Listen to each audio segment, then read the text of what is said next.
and its politics through conversations with special guests. So sit back, relax, and enjoy the show. All right. We are back with another episode of Infused Influence. We're on the radio and on the internet, live streaming. What's up, Rayvon? What's going on, young man? What's going on with you, bro? It's a rainy day, so that's automatically an 8 out of 10. Yo, So automatically an 8. Yeah, this dude's wild. How about our event? What was that like? It was a sunny day. You were sweating. I actually, if you go back on the camera, I don't even look at the cameras. Don't even do it. But Wait, I don't think anyone was video recording it. No, I don't think so. Yeah. I didn't put on my shirt for the event until like the event started. Right. Just because I sweat through the first shirt that I wore on the way here. Yeah. It was just Johnny and I looking at each other like, bro, I hate the summer. Like, I don't go outside. I don't want to be outside. It's the worst time of the world. And then we got to see Blake, and Blake saw me sweat, and he was like, yeah, I know you hate it. And I'm like, yeah, I drive with the windows down and the AC blasting, and I got no AC right now, so be careful, because I'm out there driving fast. But we've got a special guest today. We do. She probably drives fast, too. Welcome to the show, Angelica. Hello. You're one of our newest team members here at Major Bloom. You're still new enough, right? You could kind of, Are you past the hazing process yet? I think so. Okay. I think so. I don't know. I really don't. In between. In between, yeah. Clap it up for Angelica. Yes. Welcome to the show. Yeah. Thank you for coming by. How are you today? Good. All right. Are you having fun? Sure. If you had to give your day a rating so far, like a 1 to 10 scale. I say like a 9. Like a 9. Okay, that's pretty high. You saying that just to beat me, or like Nah, because I like the rain. you like the rain? Yeah, I'm okay. an April baby, so. Time out. I'm an April baby. You don't like the rain? I love the rain, but I Yeah. also love the sunshine. Oh, I do too. I love the snow. I love the balance between all seasons. No, I to don't be like no honest. snow. For no real? cold, no nothing. Oh, come on. No. You got to enjoy it You some live in point. Massachusetts. I know, and that's why I don't like it. I hope you're actively shopping for a house down south. Tropical, yes. That's crazy. That's crazy. Well, Jelly, you've been a part of the team now. Also, for people listening, I called her Angelica, but I actually just call her Jelly. So anytime I say Jelly from here on out, I'll be referring to Angelica. We call her Jelly. We call bro. you Jelly. Yeah, that's what she told us. Val used to call you. What? What? No, how do you used to pronounce your name? It was something completely. Angelica. Yeah, Oh, bro, yeah. who is Angelica? Angelica. Yeah, and that's what got us realizing that you go by Jelly. It's like, what? How do you actually go? What, like, we know how to pronounce your name, but what do you actually go by? I know it's go- not Angelica. No, it's Angelica. Yo. That's why Val's one of the funniest people I've ever met in my life. Like, undoubtedly, he probably cracks my top 15 funniest people of all time. I mean, at least he said the whole thing, because I had people say like Angela or like Angelica or like some weird stuff. Yeah, Angelina. yeah, Yeah. Angelina. I always had that. Phonetically, it's spelled Angelica. Right? Mhm. Yeah. Yeah. I Right. mean, I guess, yeah. Yeah. Anytime I've ever read it with someone else's name, I've read it as Angelica, so I guess I'll keep it calm. Yeah. It's not the first time. Let's try not to overcomplicate this. So you go by Jelly, though. Yes, Is it because it's like the 4 letters in your name? that, and I like peanut butter and jelly. Stop it. How often do you eat peanut butter and jelly? At least like once or twice. A week? Do I want to say that? I'm asking you Once or because twice a week. I'm an avid peanut Maybe butter and jelly. like Twice a day? Once or twice a day? Yeah. Oh, that's what's up. yeah. We're going to clap it up for that. I love that 'cause, for Hey. you. you know what I'm saying? Yeah, we are on the same time, bro. Yup. I mean, at least 4 times a week for me. You know what I'm saying? I can't say twice a day. You know? I have breaks. I Yeah, have yeah. breaks in between. Oh, no doubt. Can I be honest with you? Can I tell you about one of my... So, peanut butter and jelly is one of my favorite childhood snacks. However, as you become an adult, you realize that it blends well with other things. So, like, I like having it with grapes, Okay. you know, because jelly Yep. is a grape. And wine. Wine. Yeah, right? try You see that. that? You see Yep. where I'm going with that? Mhm. You got the spread of the jelly, right? You got the natural form of the grapes. Yep. And then you have his fermented form. Yep. Yeah, so it's a nice adult snack. What kind of I've tried cocktail it. parties are you going to where they got glasses of wine and PB and J's together? Bro, at That's my crib, fancy. bro. Bet. At my crib, like I picture it in my head, like Yeah. you know what I'm saying. After the kids go to bed, and I'm getting work done at like 11 o'clock at night, I'm like, I'm feeling pretty fancy right now. That's fancy. And you said That's you've top tried it. tier.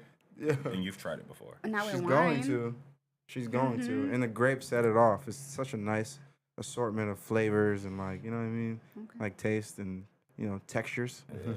Now I'm gonna say you got to make one from scratch. What, wine or peanut butter or Both. jelly? Oh, I was gonna say make a PB and J from scratch. Well, like grind there's your jelly own and grapes. there's jam. There's two different Yeah. things. So what is jam? What? What is jam? I don't know. I just know they're different. I assume jam is more like More clumpy? yeah. I was gonna say more like More- a gelatin kind yeah. of thing. So is there such thing as strawberry jelly?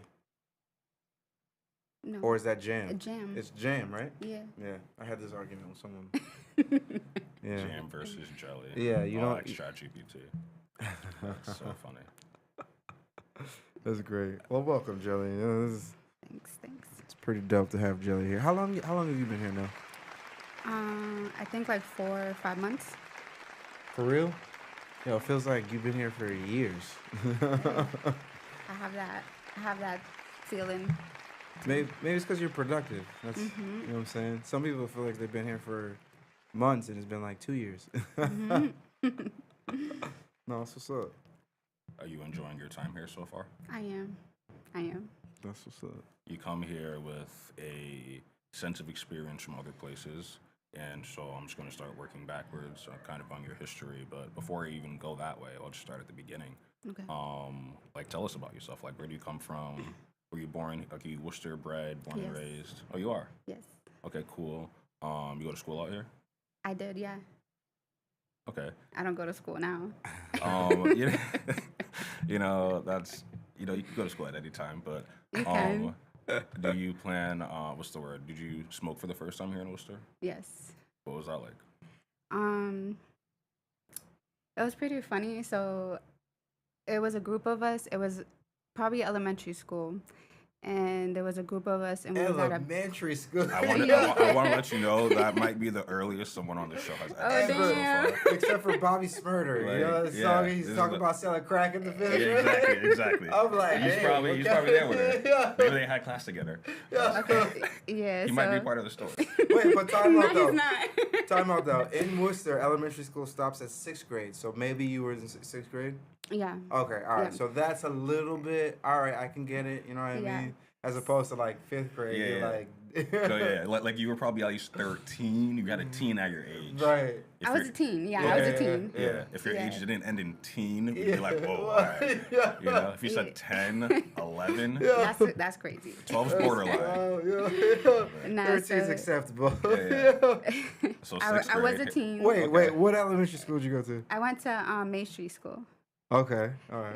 Yeah. All right. And so I went there, and it was like a group of us, and we had just moved there. So like my parents moved a lot, so we was all over Worcester, and I wanted to like hang out with like a group of people, so like the cool kids or whatever. So I did that, and they was like already smoking. So I was like, damn, I would feel left out. So they were like, oh, you know how to smoke? And I was like, yeah, I know how to smoke.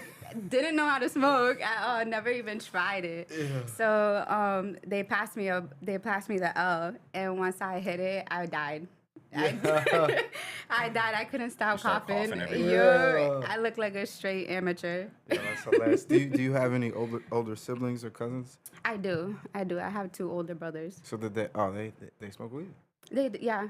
Word. So Well, did- my middle brother don't smoke weed, Ah, word. but my older brother, yeah. So did you tell them about the experience and then they put you on game after that? Nah, I didn't tell him at all. Yeah. So yeah, and then I just started smoking like that, and then we was at a park, so we was stuck inside the baseball section, and the field was closed. It was locked, the fences, so I had to jump over the fence. And when I jumped over the fence, I fell. I slipped, and I slipped on my bag where I lost breath.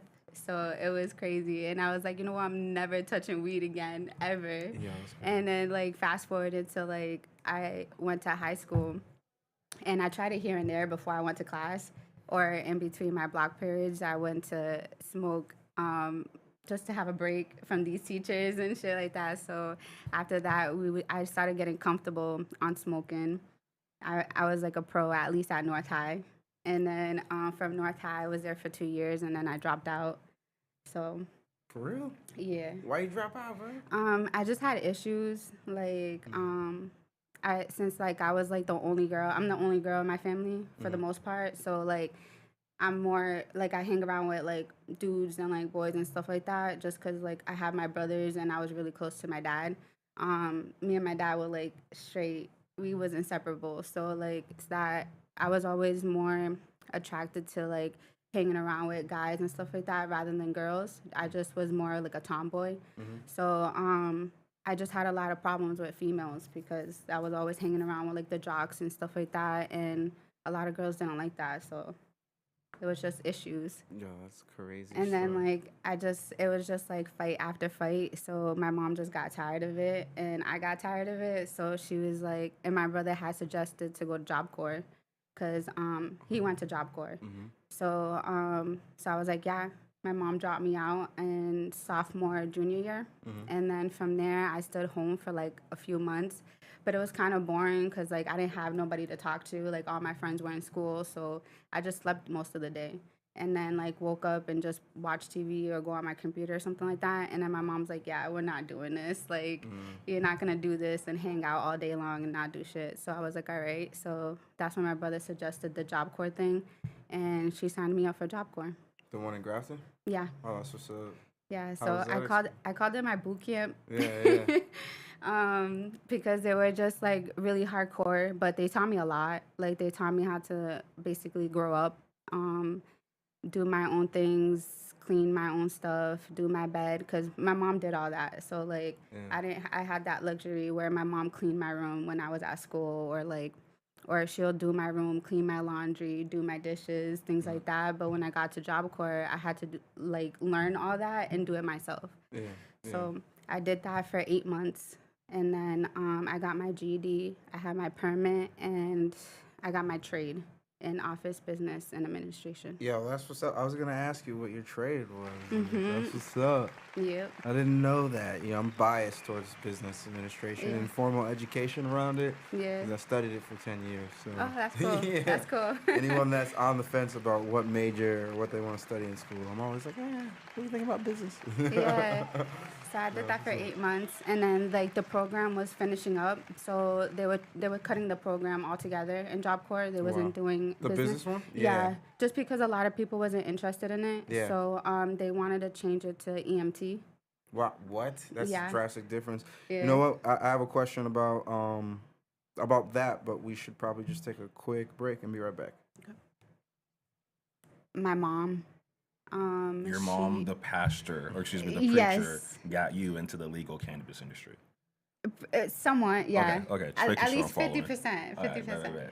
right. No, since she was a pastor, so she went around and spoke about her testimony, and she has a disease, HIV. So she wanted me to learn about that disease, and just be well aware of it and the potentials of it and things like that or whatever. So she kind of sprung that onto me when I was younger, because I had snuck a boy into my room, and we didn't do anything, nothing like that. It wasn't crazy or whatever. So we was just watching movies, but that kind of gave her like the opportunity to just like kind of Have to talk. yeah, have the talk.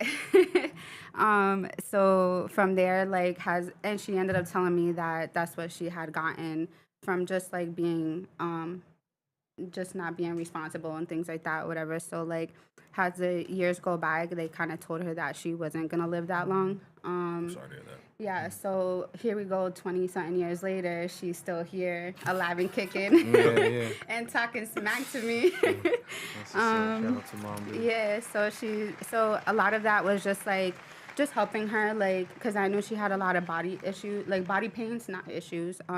She had a lot of body pains and things like that. So like, I wanted things to help her because I'm not really much into like medication, things like that. I wanted to learn more of like more things that were herbal, more natural things and stuff like that. So that's when I started learning things and started getting into and obviously at that same time, the dispensary world was opening up. So I just try to get into the industry, and it was COVID at the same time, a little bit before COVID, because I was a resident counselor before before I became in cannabis industry. So yeah, so like I just wanted to find things that were a lot better for my mom. Just if it was a topical, because she's not a smoker, obviously she doesn't smoke or anything like that, and she was really hesitant of trying anything that I wanted to give her. She was like, hell no. So like I had to convince her and do like mad research, and like here I have is like papers and top of papers, and telling her like this shit is good for you. Like it can do so much for your body. Like you don't always have to inhale it. So like there's other ways of consuming or even doing anything with marijuana. So it was something that was like a learning thing for me too as well. And like I said, my brother suffers from anxiety and things like that. So like I'm that person that just kind of like want like care for my family. So like I wanted to like find something that they can do also that will soothe their body or just like help them overall. And so, when did you start going to dispensaries? Because I assume you would go. You're not hitting up your plug to get a topical for your mom. Nah. So that was like probably I started going like as soon as it started opening. I had went to Sunnyside first because I lived in Leicester.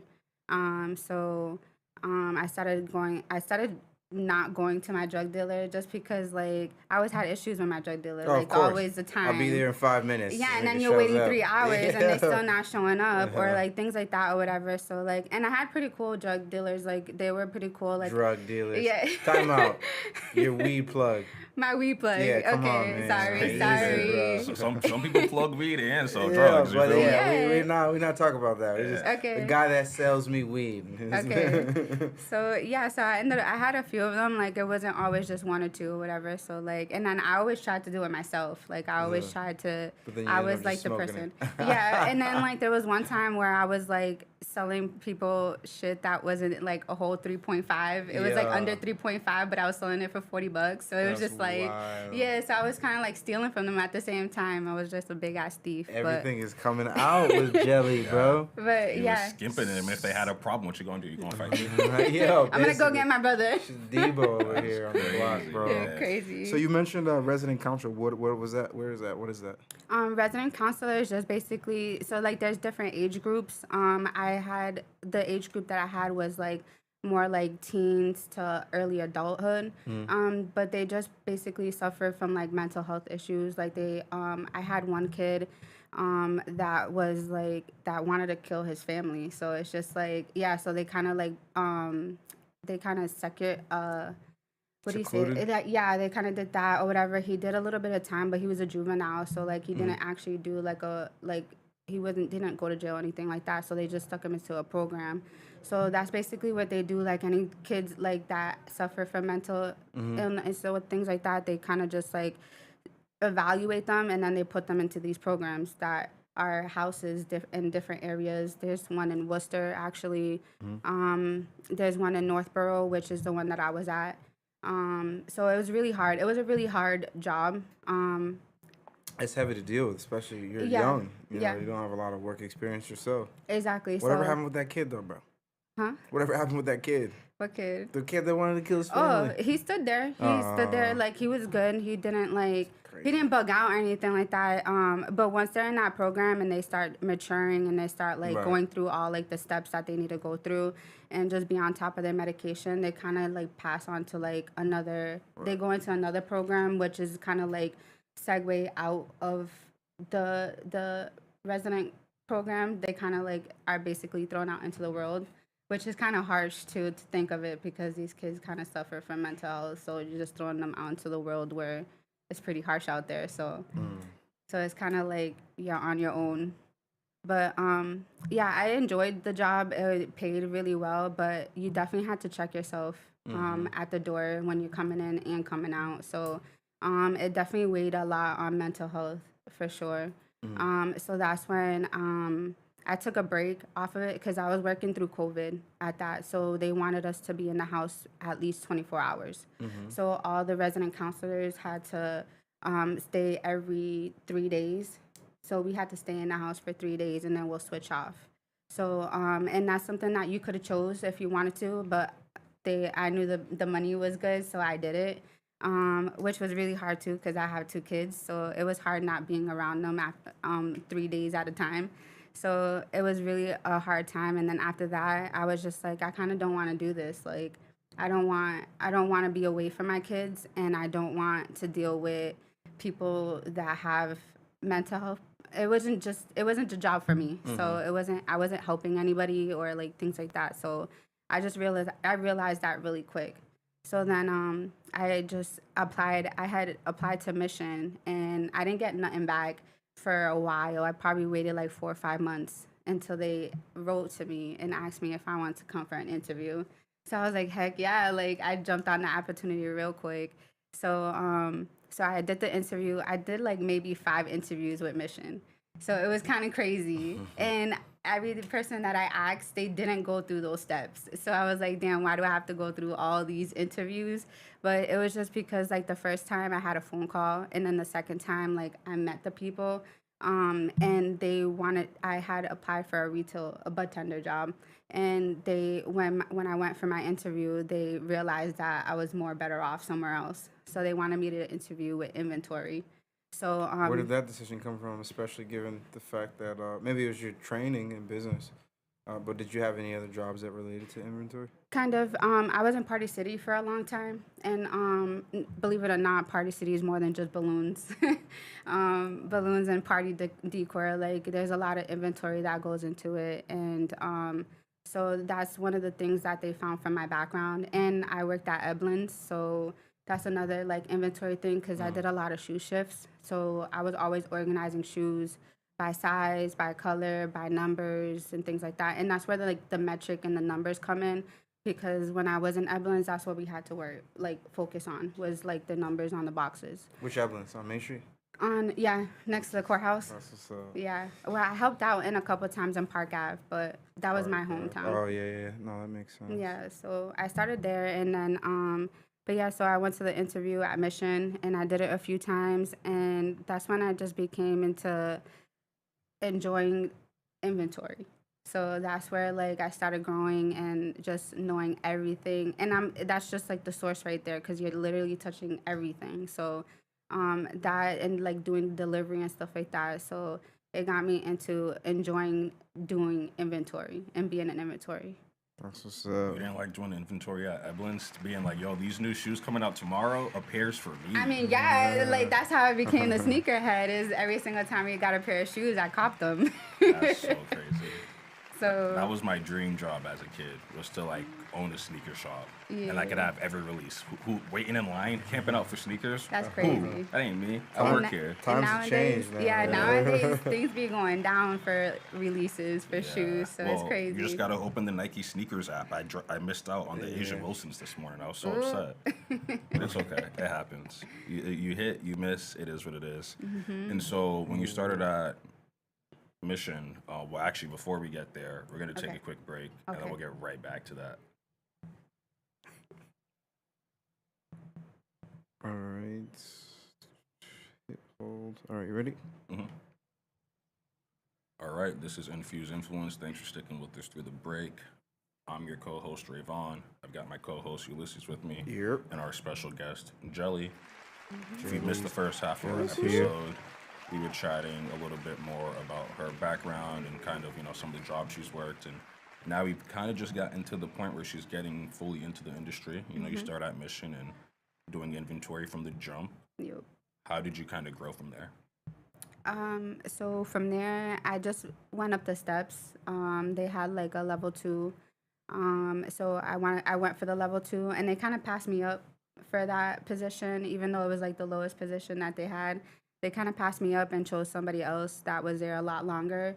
So that's when when it came around to have my one-on-one, I kind of brought up about that position and not them offering to somebody else instead of me. And I questioned Mission on, because at that point when I first started, they picked people over seniority, over skills. So that was something that was like a kind of a hard pill for me to swallow, because I think, well, for me, like knowing business and knowing things like that, I feel like you should always have skills, rather than a seniority type of thing. So that's when I started having like a not a fit or whatever, but like I kind of like brought it to their attention, and they questioned their own selves. So it's just like so after a while, I was like, yeah, I deserve that spot. Like that spot is mine. So I kept working hard for it, and then I ended up getting a level 2 position, which is like a baby step. It wasn't even that crazy or that big, but it went somewhere. So after that, I just like had my head down because I was a really blunt person, and whatever like how I felt or things like that, I kind of just like said it instead of like thinking it through. So so I just said a lot of things, and sometimes it always put me in the hot seat.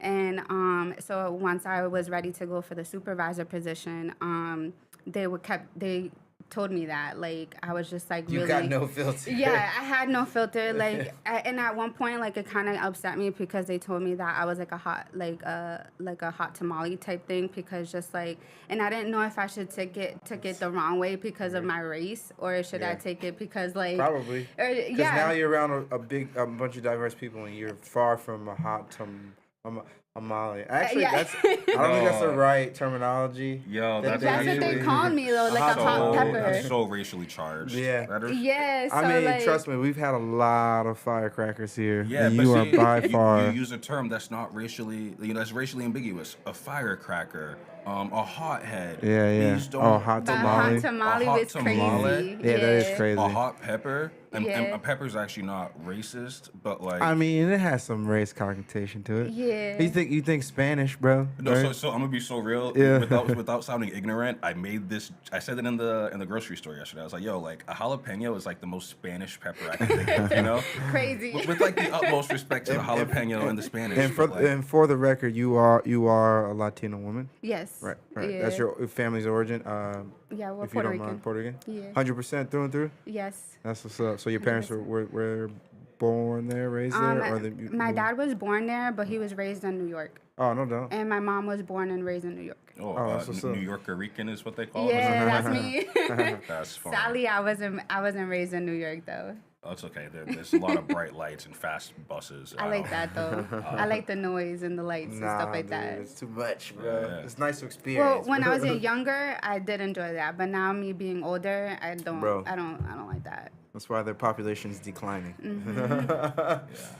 All right. But- And so you finally get the level 2 position. Well, I guess you get to be a supervisor, and they tell you that you're a hot tamale. No. Before they told her she was hot tamale. Yeah, before you Before. even get the And position. honestly, that's not even racially charging alone. It's also like sexually charged. Hot Is it tamale. not? A little bit. When you hear hot tamale, you think like, Ooh, she's yeah, good exactly. looking. At least, right? Especially Yeah. a Spanish woman, yeah. like. If someone Yeah. texts you like, "Yo, watch out for Shorty coming through. She's a hot tamale." Exactly. Exactly. You wouldn't be like, yo, she's a hothead. Yeah. Hot tamale. I put Yeah. on my best shirt. Like, what are we talking about here? But yeah, so that's like something that kind of like stood out to me and offended me a little bit. So Did I you was say like, something? man, I did say something. I was like, no way, like you're really telling me this.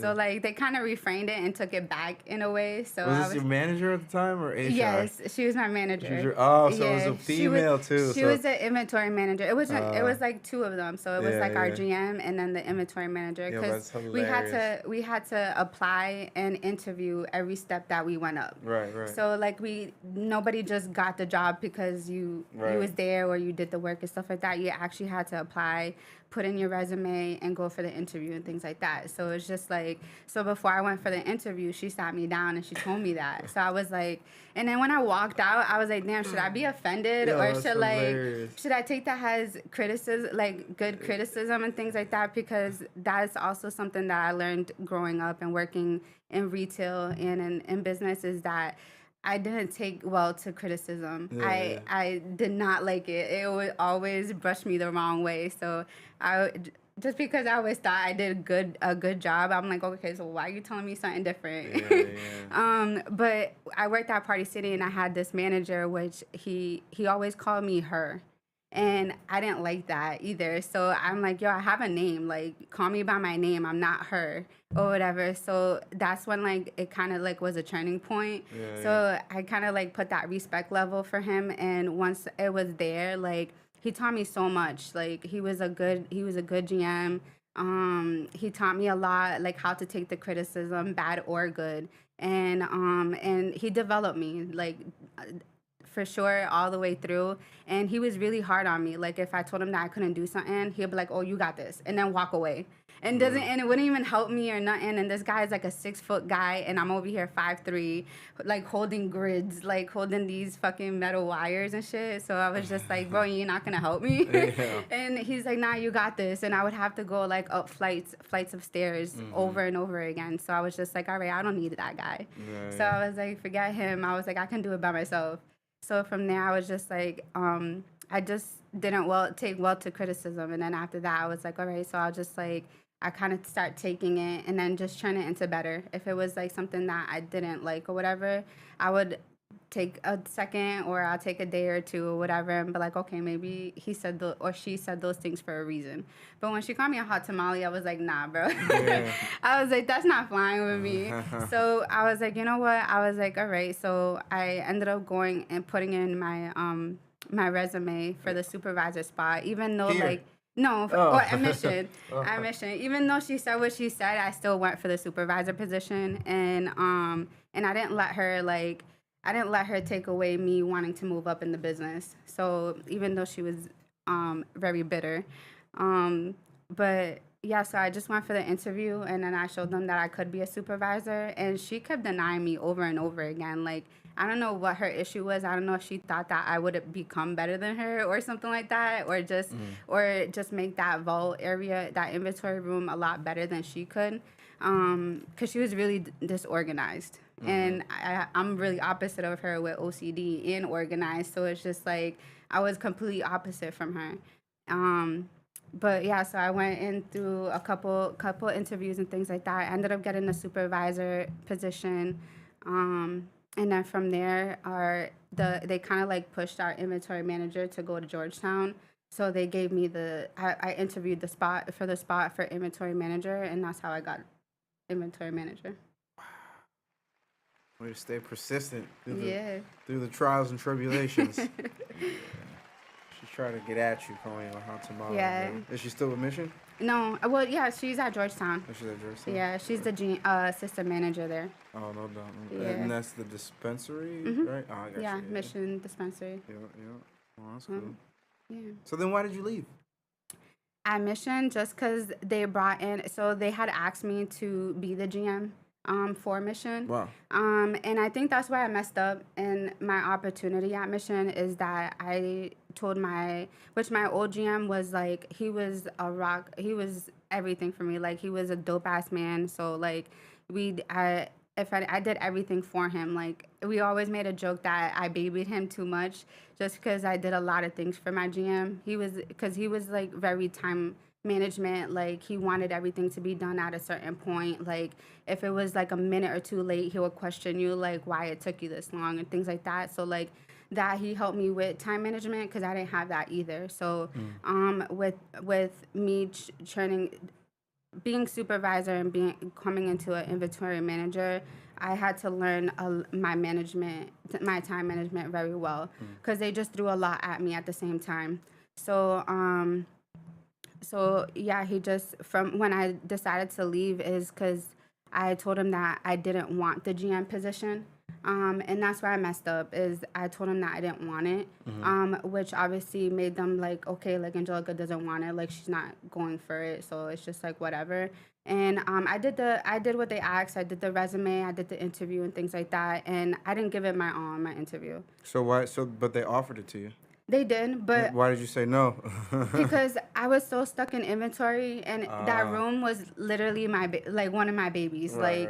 That room was everything for me. Like, nothing could be messed up in that room at all. Right. So, and I like ran a really tight ship with my team. So it was just like there was no mess ups, and if there was mess ups, they were just here and there. But like I kind of like was really hard on them and had expectations really, really high. So then you got a new GM, and that's when it went downhill. Yeah. So they ended up hiring somebody that was from outside Yeah, and of not course. part of the mission family because like that's what we kind of got. We was like a mission family. So like even though we argued and bickered here and there wherever, we were still a family at the end of the day. Like we'll come back to our next shift and be like, oh hey, and start talking. Like we didn't have any like build up frustrations with each other. Like we would let it out right there in that room, in the management room, and that's it. So they ended up bringing him in instead of like hiring somebody from within our family, and he just didn't roll with what we was pointing out. So like everything was done for him. He didn't have to do anything at all.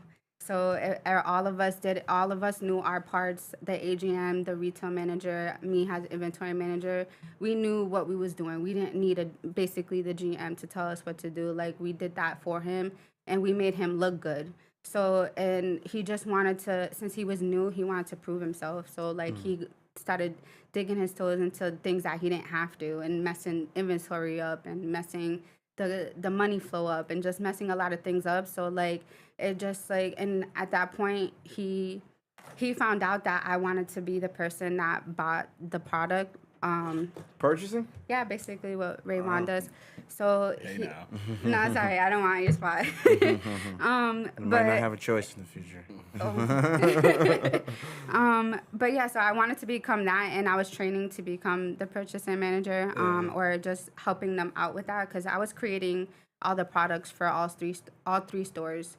So I was the only person that was making the products and on the menu 100%. Even when I was not in the store, I was at home, I was still working. Yeah. So it was really a lot of dedication to that store. How long after the new GM until you? Because I mean, at that point, that's when you look for other spots and interviewed here. I think, right? Not yet. Oh, word. Not yet. Wait, you went somewhere else after? No, I didn't go somewhere else after, but I worked at Finish Line before I came here. Oh, Yeah. I didn't know that. So I was the assistant manager at Finish Line. Oh, okay. Yeah. So but I left there, and at the same time, like when he found out that I was trying to be the purchasing manager, that's what he wanted to be. Yeah. So I guess like that kind of like he didn't like that or whatever, so he kept just kind of like not like downgrading me, but he was kind of picking at my character. Yeah. And everybody in that store knew like I worked from the whole 4 years I was there. I started from the bottom and literally worked up. So it's just like, so for somebody to target my character and my work ethics, it didn't sit well with me. Did he So also call you a hot tamale? he called me other things. Me and him didn't really see eye to eye at one point. So it was just like, so yeah, he just kept picking and picking. And then I was like, you know what? Like, I'm not with this. Like, I put a lot of like tears basically into this room. Just tears in this room, like just doing things like that and working throughout the whole 4 years, that I wasn't going to let somebody just ruin my work ethic like that. No. Well, we're happy that you're here now, and we do not consider you a hothead. I'm gonna correct that for her. Yeah, she's about to put hands. She's about to put hands back in the day. She shot me. She shot me. It's on camera. Yeah, it's a while. Well, yeah, we're on time here. We want to thank Jelly for joining us again with those decorated stories from childhood to her professional career. You know what I'm saying? Rayvon, don't say the wrong thing, bro, because I'm pretty sure she will work you. Her? Work me? Yeah, okay. Yeah, that's hilarious. That's hilarious. Just like you did. He quit football too. I did. I just wanted to catch the ball, and they would have let me do it. Yo, appreciate Rayvon and Jelly joining, and you guys have just been infused. Peace.